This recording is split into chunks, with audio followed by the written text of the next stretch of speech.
What's up, guys? It's Archer here. Welcome back to another episode of our Ootp 19 franchise with the Kansas City Royals. Sorry it's been so long since I uploaded last, but college is insane, and finals are pretty insane, so I haven't been able to get anything done during that time, but now that it's summer, hopefully I'll be able to put out a lot more of these, and I am going to set myself a recording schedule at some point. I'm just not sure what exactly it's going to be yet, so that'll be either out on my Twitter or I'll just talk about it in the next video, so you'll be able to see it there.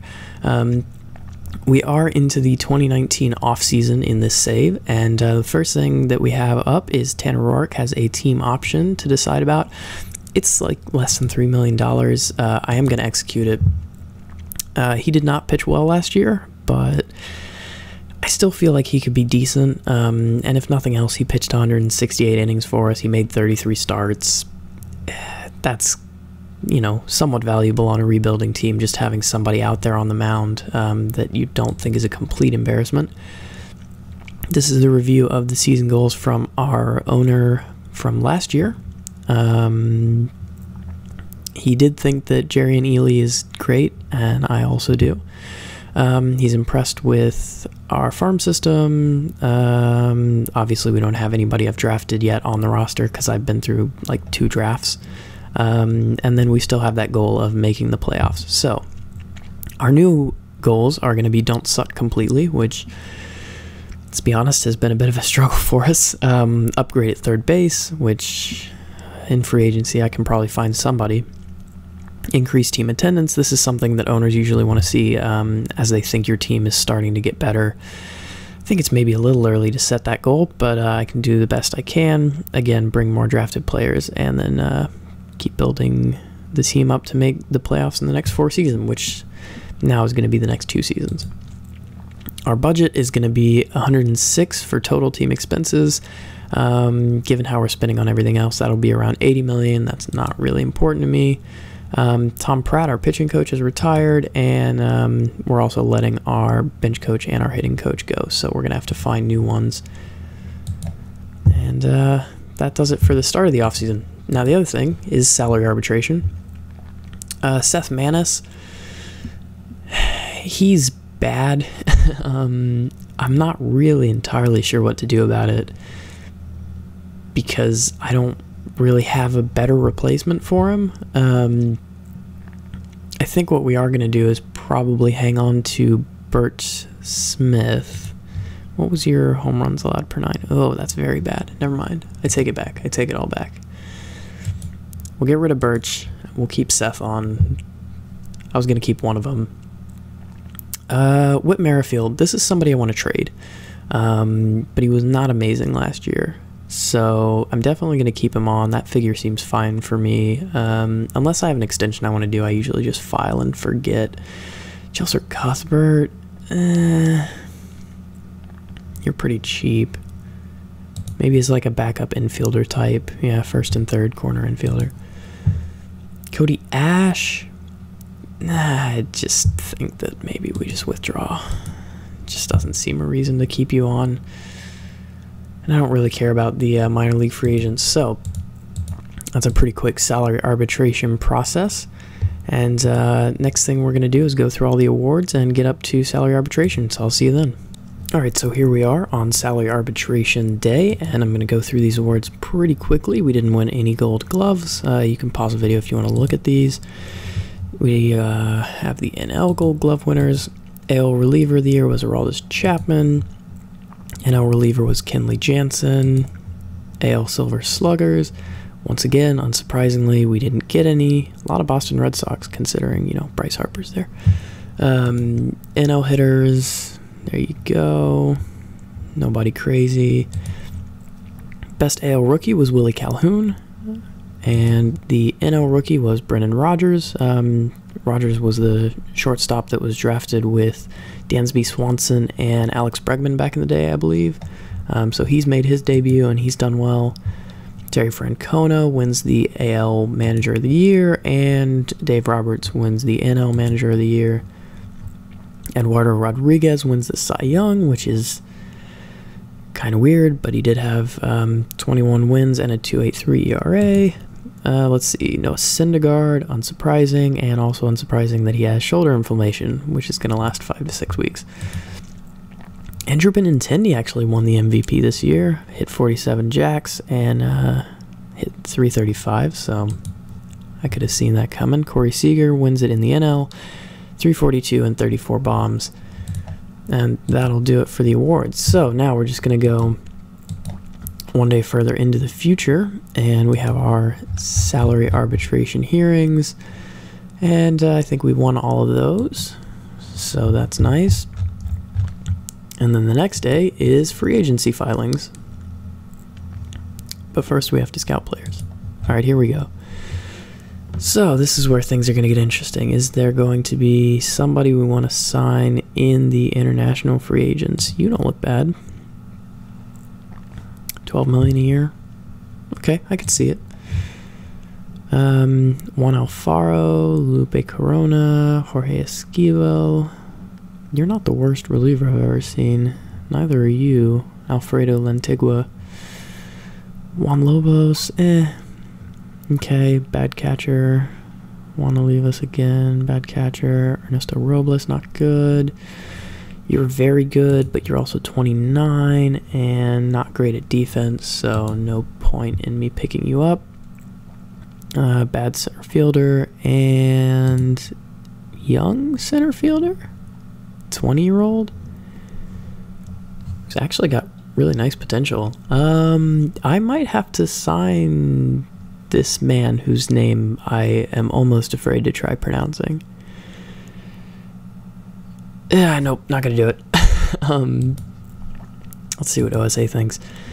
Yeah, I mean, you could be a nice piece. I think I'm gonna go after that right now.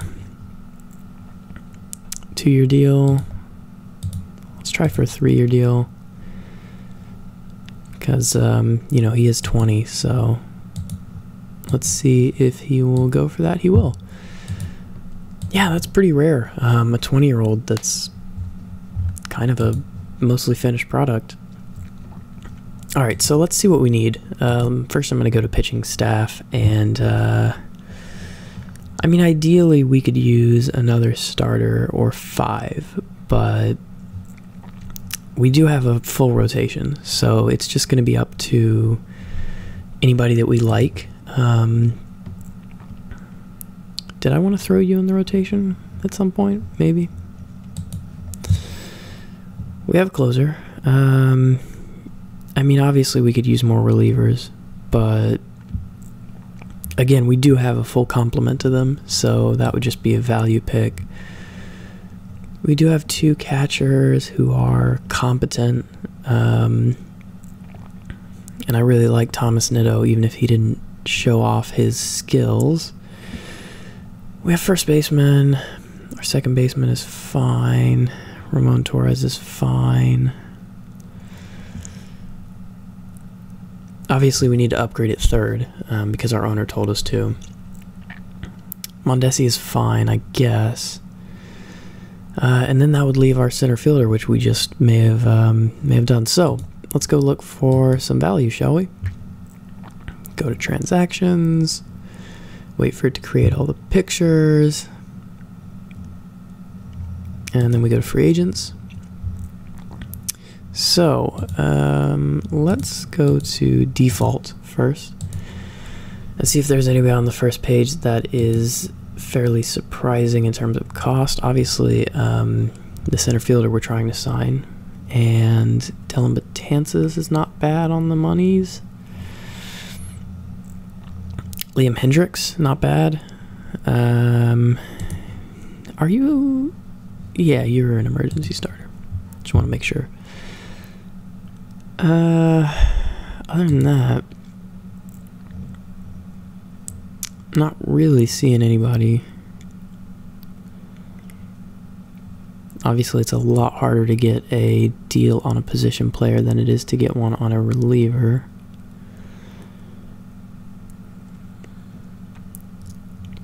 Mike Moustakas. I'm not doing it, but it is funny that he's kind of maybe at the right value now. Yeah, I'm not really seeing anybody. Alright, so let's go to batting ratings and just see if there's somebody with a standout skill that I want to go after. Not really. Alright, well, we need a third baseman, so let's look at them. Can Daniel Murphy play third base? Well, that would be, no. I mean, I'm always kind of generally a fan of Nick Castellanos, but I don't think he can play third base anymore. Yeah, that range is garbage. Starlin Castro is now a third baseman. Well, not really, but kind of. Huh, this is kind of difficult. I mean, Cesar Hernandez maybe, but I mean, you hit 219 last year, so maybe not. Anybody with standout power? Tyler Austin? Can you play a good third baseman? No, not really.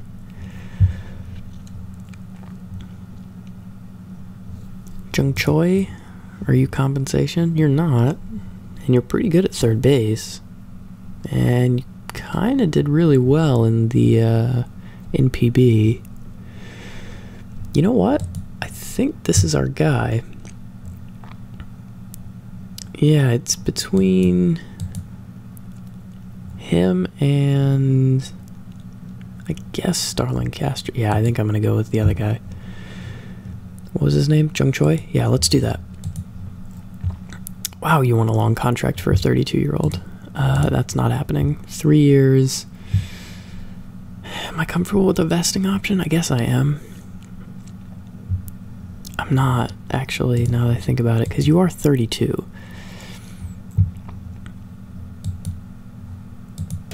Alright, well... Okay, well that's not happening. Again, 3 years. Team option. What did he want the buyout to be? Like 850 something? Oh, he wants the buyout upped now.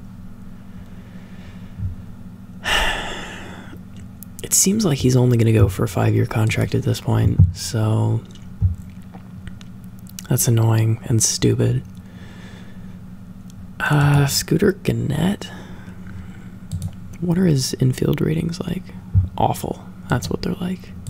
Good, good, good, good, good. I honestly cannot see anyone here that catches my eye, which is kind of an issue. I mean, you want a minor league deal, so you're probably going to sit around for a while. So I'm not exactly on the clock if I want Starlin Castro. Wanted to click on Howie Kendrick there. Howie Kendrick is not very good. Yeah, I think that's what it's going to come down to, is just see which one of Castro and Jung Choi just decide to lower their price. That's pretty annoying. Alright, let's see if there's a value starter out there.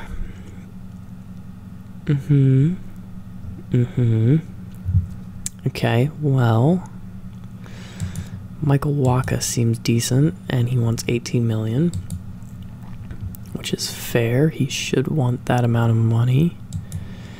Garrett Cole wants 13. Yeah, on second thought, Garrett Cole maybe something. Again, you 12 million a year.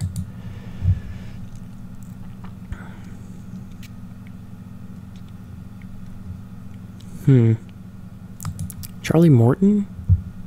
You're wrecked, so I really don't want to have to be shuffling starters in and out all season. That just doesn't seem like fun. Use Miro Pettit. Petit? Is it Petit? I can't remember. Danny Salazar has the stuff, but he doesn't have anything else, which is why he walked 4 batters per 9, almost gave up 2 home runs per 9. Good. That's great. Robert Selman. He's only normal injury proneness. Granted, he did not have a good couple of years in this save. So maybe we just stay away. I mean, I don't have to sign a starter. So I'll check back in around spring training preseason area and see if there's anybody that catches my eye.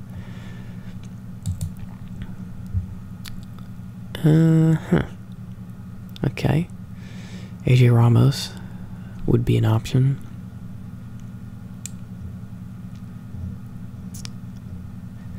I think I'm going to go with Liam Hendricks. He doesn't want a ton of money.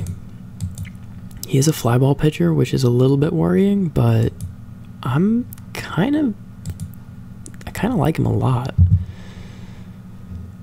In fact, I'd be willing to go on a 3-year deal. Yep, whatever you want on the buyout. That's a decent offer. Okay. Yeah, I think that's where we're going with it. In terms of off-season trades, I think Lovelady is too young to trade. Same with Tellez. Whit Merrifield, if I could get anything back for him, I'd consider it. So I'll look, but looking does not mean that I'll find anything. Nobody on the pitching side other than that is going to be interesting. So I think that's what we're going to do. I'm going to wait maybe until, let's say, winter meetings start, and we'll just see what goes on in that time, see if anybody's price comes down. Alright, so we are at winter meetings, and I think the first triumph that we have had so far in this series, we have signed, I'm going to have to say his name, aren't I? Shongi Xiao?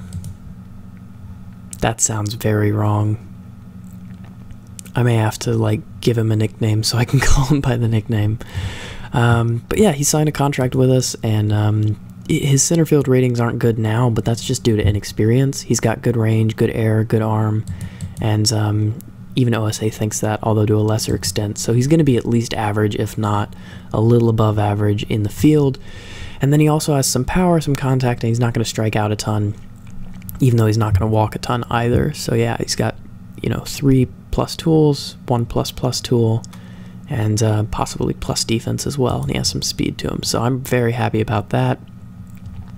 If we want to look, so Philadelphia has now signed Bryce Harper. So if you'll remember, Bryce Harper signed a 2-year deal with the Red Sox, I believe, because he had torn his he tore his ACL, and so he signed on for a 2-year deal with the Red Sox that wasn't worth a ton of money, and now he's back on the market, and he's just signed a 4-year deal worth $114 million. So he is now going to be paid $26 million a year with the Phillies. Arenado signed with the Dodgers, so I guess kudos to the Dodgers finding their Justin Turner replacement. The Red Sox get Xander Bogaerts back. Not a huge surprise there. One thing I saw was that Chris Sale was talking with the Jacksonville team, so the Jacksonville expansion team, which is kind of insane to me, considering they lost 101 games and don't really have a ton of talent. So yeah, that was kind of interesting.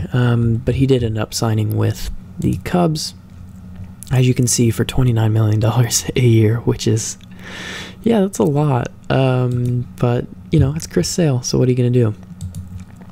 Pineda went to the Blue Jays, if you're interested. I think that's kind of it as far as big news goes. And Liam Hendricks is into our offer, so I think we have a pretty good chance of grabbing him over winter meetings. What should I do first? Let's go to transactions instead of Hall of Fame voting. And then we'll do our annual Hall of Fame voting after that. Okay. So, default, third base.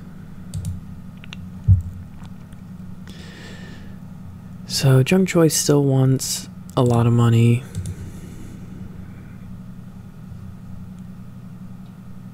Unbelievable.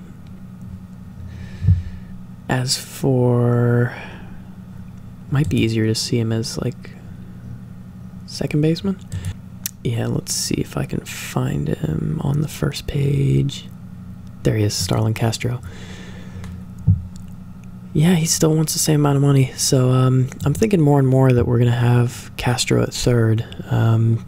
Because Jung Choi just does not look like he's backing off of his insane requests. And that means we're not really going to be going after him. I can't afford to have a stupid contract on the books. So that's how that's going. Let's go to Hall of Fame voting. As I did last year, I'm just going to fill out my ballot and then walk you through it. And I will be back when I have a ballot. Alright, so that's my ballot worked out. So once again, Barry Bonds and Roger Clemens. I've said this before, but I'll say it again. They just need to be in the Hall. It's not the same as Manny Ramirez knowingly doing something against the rules of baseball. I'm not excusing it. I think it was awful what they did, or I guess I should say probably did, but they just deserve to be in the Hall, man, and they didn't break any rules that were there at the time, and there are people in the Hall that probably did the same thing they did, but just wasn't as noticeable because they weren't as crazy good as these guys were and didn't get the attention. So they deserve to be in the Hall. Julio Franco is an interesting case for me. 2,500 hits is a lot. It's difficult for me because he didn't really hit for power, and he's not really, I guess, a defensive ace. Like, he was really good. He's kind of a borderline case for him, but it's a long career. It's a really good career, and it's kind of hard for me to ignore just the consistency that he had over his career. Roy Halladay needs to be in the Hall. That's simple. If you want to argue with me in the comments, feel free. I don't think that one's pretty controversial. Todd Helton, I think, needs to be in. Derek Jeter, everyone thinks needs to be in. Jeff Kent, again, is an amazing offensive second baseman, probably one of the best we've ever seen or ever will see. That's just my opinion. Mike Mussina deserves to be in. If you disagree with me, go read an article online about it. He's one of the best of his time, especially in the division he was in. It was like pitching in a war zone. So there's that. Curt Schilling, whatever you think of the guy, his career stats are 216 wins, which, again, not a huge fan of wins as a stat, but that's a lot. That's longevity. 3.46 career ERA, 3,000 Ks. The dude's a Hall of Famer. And then, as always, Billy Wagner, who I believe to be one of the best relievers in the game. There was a comment last time I did this about how Wagner was clearly worse than some other relievers, and I just, where do you see that? Like, 903 innings pitched is not a lot, granted, but he has over 1,000 Ks. That's insane. He had a 1 whip. Over his career, his whole career, he had a 1 whip. So even when he was declining at the end, he still was good enough in his prime that he maintained a 1 whip. 2.31 ERA, that's amazing. Just because he doesn't have the save numbers doesn't mean he's worse. He's so good, you guys. Like, I don't think people realize, but Billy Wagner was incredible.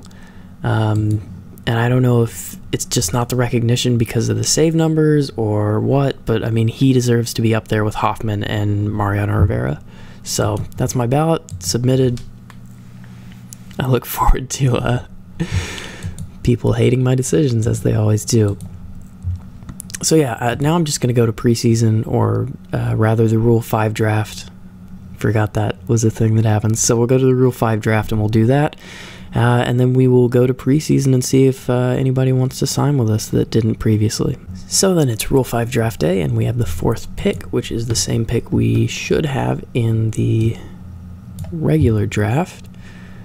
Let me sort by default, make sure I haven't left anybody in off my 40-man. It doesn't look like I have. But I also have it sorted by third base. I have to be so careful. Right, you are in my organization. No, you're not. That's right. Yeah, I think that we don't have anybody. So let's just go until our next pick. And who does our head scout recommend? Hello? Head scout? No? No recommendation? Okay. It's fine. I'll figure it out on my own. Hello, Matt Beatty. Oh, those were OSA ratings. Why was it on OSA ratings? Huh. That's very odd. I was excited about him for a second. I thought we'd found our third baseman. Jermaine Palacios. He played in AAA. Decent third base ratings. Looks pretty good. Yeah, everybody agrees. He's decent. I think I'll do it just as insurance for some other players, and then we'll see. Next pick. Who do I want? Do I want like a reliever or... I mean, obviously I'd like a starter, but it's the Rule 5 draft, not a genie. So, anybody here that I want? It would appear that the answer to that question is no. Justin Lawrence looks okay. Yeah. Yeah, I mean, you'd be coming up from, I mean, basically high A. Am I worried about that? As a 25-year-old, I shouldn't be. Okay. I'll store you there until I find somebody better. If I find somebody better, of course. Joe Broussard, Yeah, I think we're just going to go with Justin Lawrence, and then we will end the Rule 5 draft. So obviously not as good as last year's crop was, but I mean, a reliever and a third baseman, one of which who may be just kind of okay, well, both of which who may just kind of be okay, but specifically the third baseman, I'm not really upset with that. I mean, you always want more, right? But can't be too upset. Garrett Cole signed with the Dodgers. Huh, what do you know?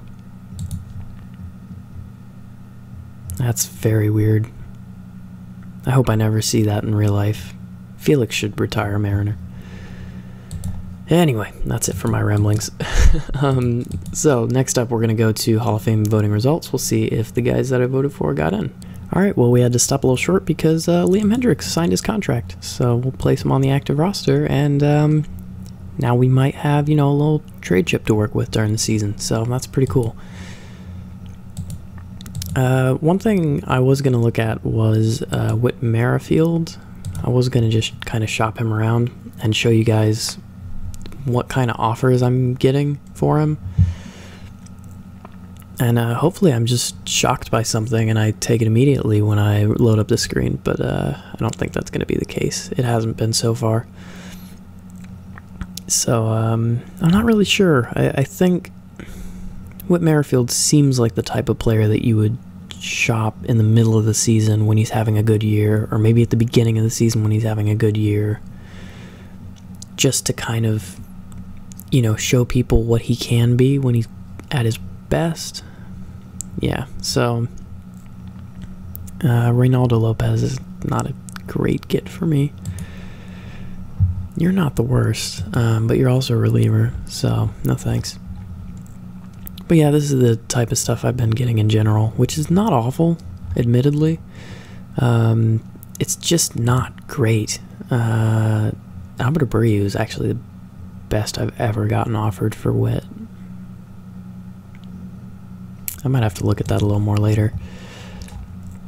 But yeah, it's just generally like 2.5 star players who just don't have high potential or have already fulfilled their kind of small potential. Roberto Ozuna is not somebody I want, especially not with a torn flexor tendon. But yeah, I just wanted to show you guys exactly what the value is right now. And I might look into this Albert Abreu thing. We'll see. We'll see. Not yet, though. I don't want to trade him before, well, before the Hall of Fame voting results come out. So I will see you then. Right, so it is Hall of Fame voting results day, and a couple things to go through before we get to that. Paul Goldschmidt has signed with the Boston Red Sox. Aroldis Chapman has signed with the Astros. Zach Britton is going to the Texas Rangers, so that'll be interesting to see them face off. Albert Abreu signed a big contract to go to the Yankees, and Sonny Gray also went back to the Yankees after a one-year stint in Boston, which, I mean, if you saw that coming, I don't know what to tell you. The Blue Jays did get a deal with Martin Perez, and I believe that was it. Yeah, so let's go to our Hall of Fame voting results. So Derek Jeter gets in, obviously. Barry Bonds got in, which is pretty interesting. I didn't really think that he would. The game has a built-in bias against players that are suspected of doing steroids. And then Roy Halladay got in as well, which is awesome. Man, Roy Halladay. Roger Clemens did not get in. Mussina climbed up a little, as did Curt Schilling. Todd Helton maybe has a chance. These guys are all kind of in range. Unfortunately, Jeff Kent just stuck down in like the teens, the tweens, man. It's not great. Billy Wagner barely climbed up for another consecutive year, so it seems like we're never going to quite get him there, but I wish that I could. And then Julio Franco, kind of the same scenario, and I was pretty borderline on Julio, so I mean, I would not be against dropping him from my ballot if there was somebody else that I thought was maybe a little more deserving. But there you go. That is how the Hall of Fame voting results shook out. Now, where was I? I am going to see if New York wants to do that Albert Abreu deal. Where is... I know he was on their Major League roster, so he has to be... There's the man. So, here's the thing. Is this a reliever? Because if this is a reliever, then I may as well take the Roberto Osuna trade. Because Osuna's 23, he's going to miss most of next season, and then he'll be 24 the next season. So I just kick the can down the line 1 year, rather than having Abreu at 24. However, if he's a starter, then this is a great trade for us, especially if he's a good starter. Now, my scout thing seems to think that he's a mid-rotation starter, which, granted, seeing his ratings seems pretty fair. But I just don't know. Like, is this a worthwhile trade to be making? I honestly just don't know. And Cashman isn't even too keen to do it right now, so we'd have to wait. But I mean, I'm really torn. I really am. I think I'm just gonna see if it happens during the season. I just don't want to go for it right now. I just think there's too much risk involved when maybe Merrifield could blow up like he did 2 years ago, and then we just look like absolute idiots for trading him for a reliever. So I think that's that. Let's go on to when the regular season begins, I guess, and it doesn't look like we're going to sign a third baseman. I don't think that Starlin Castro is any better than the guy that we drafted in the Rule 5 draft. Jung Choi is not going to sign with us because I'm not going to sign him to a 5-year deal. That's ridiculous. He's 32.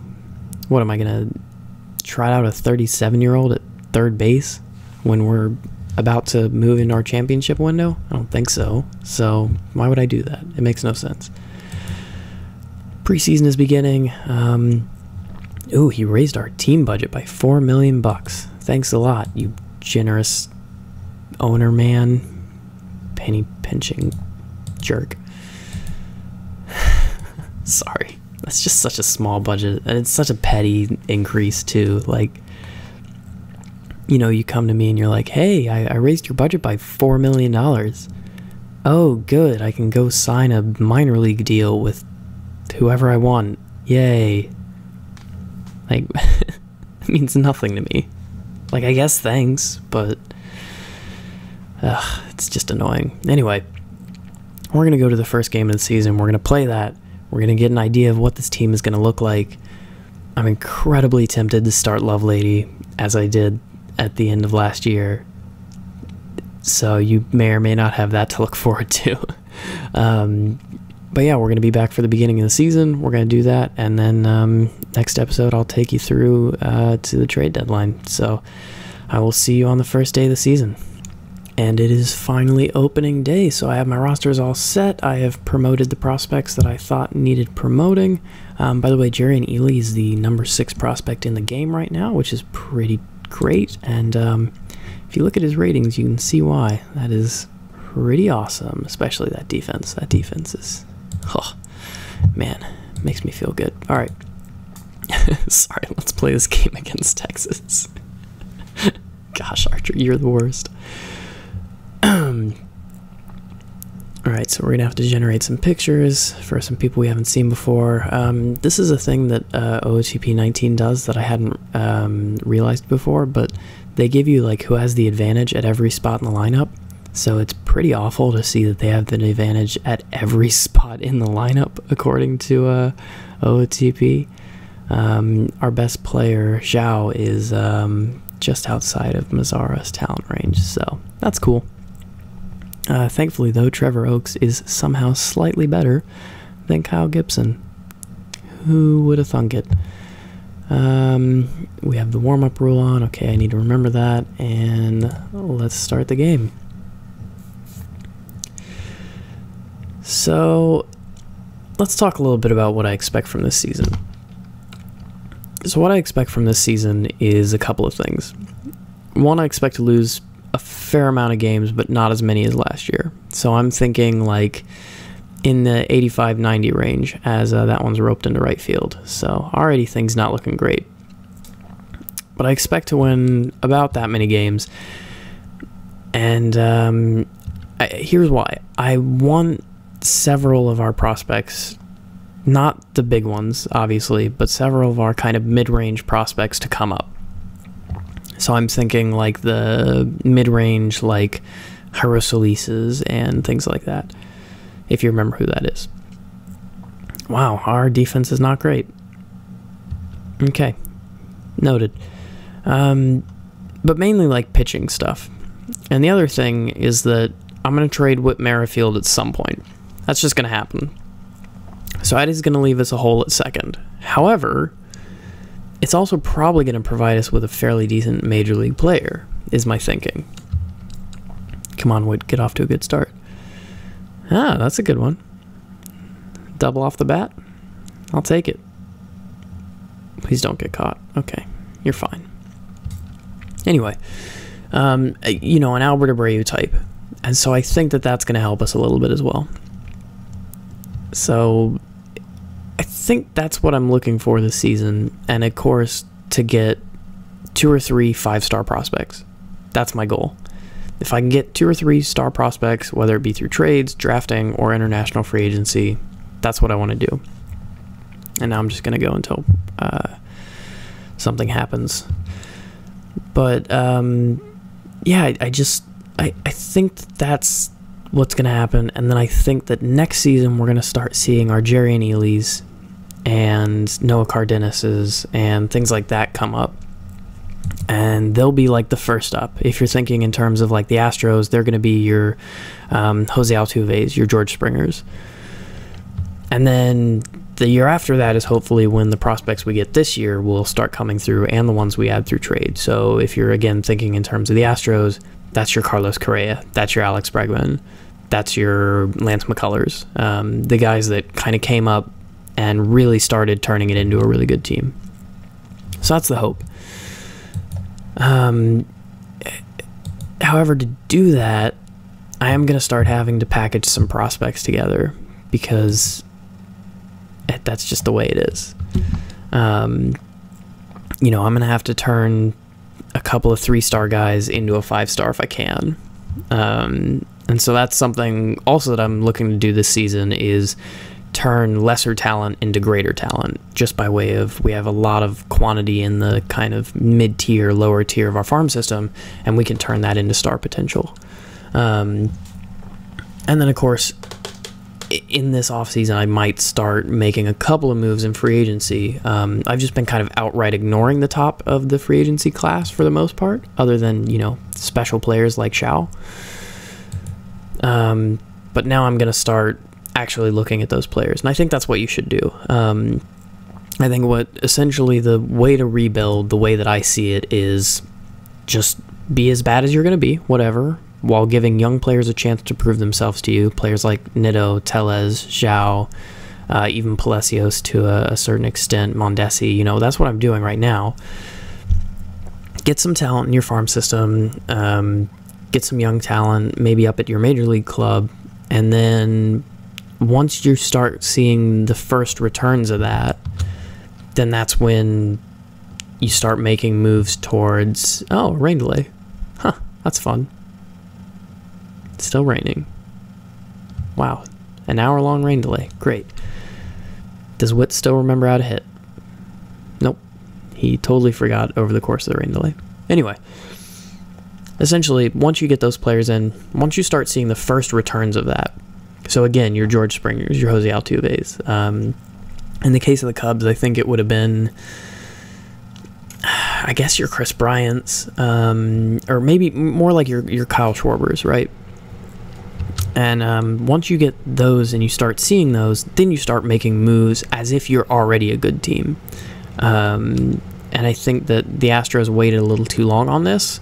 I think the Cubs actually did this quite well, which is, you know, signing like a Brian McCann or like a Josh Reddick, and that pushes you over the edge. Or, you know, in terms of maybe what Milwaukee was trying to do in terms of trades, doing that in free agency as well. So I think that's the way to do it, and then you'll start seeing the returns of the rest of your farm system, and you'll be able to really start making a push towards a championship, and hopefully, in our case, sort of a dynasty. So that's just what I'm looking to do. That's kind of our plan from here on out. This year is not going to be the most fun year, I don't think, but it'll be okay. And the exciting thing will hopefully be when we start seeing a couple of our prospects up and we go, hey, that's that guy that we drafted 2 years ago, or hey, that's that guy that we traded for 2 years ago. So I think that'll be kind of the best part of this season, and I am looking forward to that part of it. Wow. Okay. Do I start warming somebody up? I should. Who am I going to warm up on the first day of the season?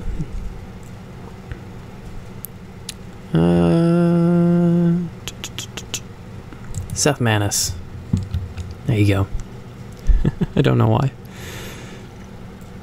That's not going to be caught. Okay. Who is that? Whit Merrifield in right field? I don't know how I feel about that. I guess it's because Torres had a decent year last year. Okay, well, he got him on that. And Manis is still not warm, though. So I guess we'll see if he can get out of this without giving up too much more. I mean, Oaks just got 2 outs in a row, right? So here's the dilemma. Do I bring in a reliever who in theory is going to be fresher and better? Or do I let the guy who just got the last 2 outs stay in for a third?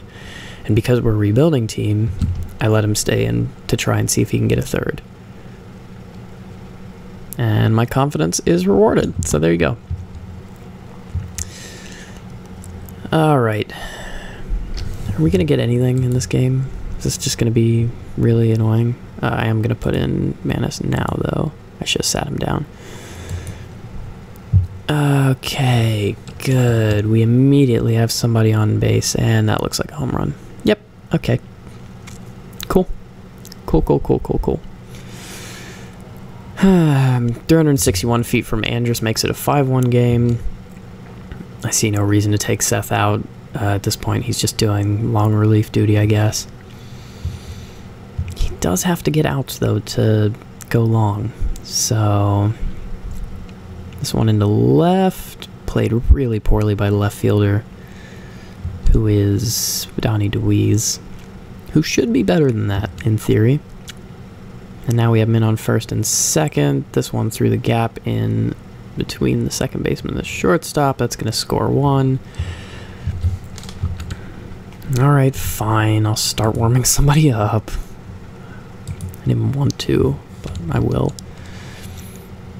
And this one hit softly into left field. And again, Deweese just cannot get to it. That sucks. I mean, granted, that one was much harder, but ugh. Okay, can we turn 2? We cannot, because everything is awful. Okay, that's fine, that's fine. You know what, I'm throwing Adams in. I'm done. Adrian Beltre facing off against Austin Adams, top of the 7th, strike 3, he's out. And, yeah, 7-1, 16 hits we've given up. Yep, we did that. That's a thing. No runners in scoring position. Oh, man, come on. Are we really doing this? Torres, are we really doing this? Oh, man. The joys of a rebuilding team. I guess I should get up somebody good. I don't want to use, like, my entire bullpen, though. Strike 3 on Mazzara, finally. And we have 1 out in this inning. Willie Calhoun up to bat now, and he's going to pop it into left. Yeah, I can't really blame Donnie on that one. Again, those last 2 have been kind of more difficult. Oh, good, you walked in a run. Well, that's the end of your night.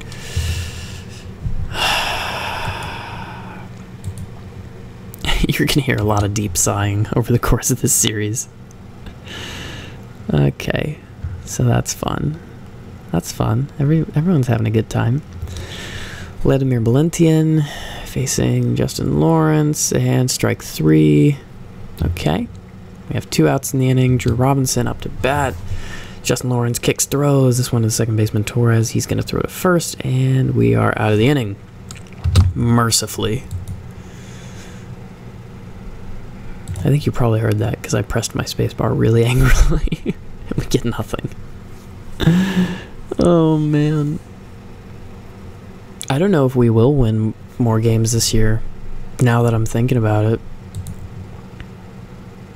Okay, we get through a clean inning, finally.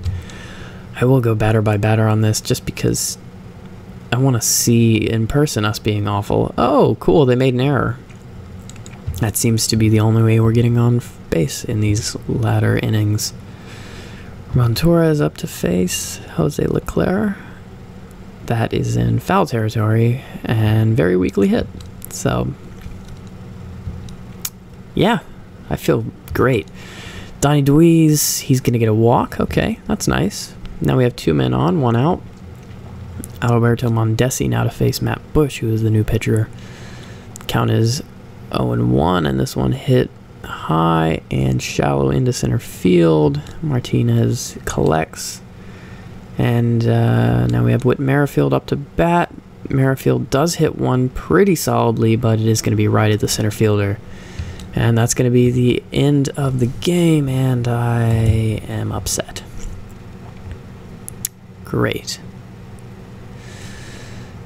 So, that's us 0-1. That's going to be where we're going to leave this, and hopefully when I come back to you next episode is going to be a lot rosier of a picture, but we will see about that. For now, I've been Archer. This has been our OOTP 19 franchise with the Kansas City Royals. I hope you've enjoyed it. If you've liked the video, please consider actually liking the video. It really helps with visibility for the channel, and especially since I am going to have a recording schedule and I'm going to be putting these out regularly, it will really help me out. Also consider subscribing. There you can find my videos a lot easier, and you'll be notified if you click the bell whenever they come out.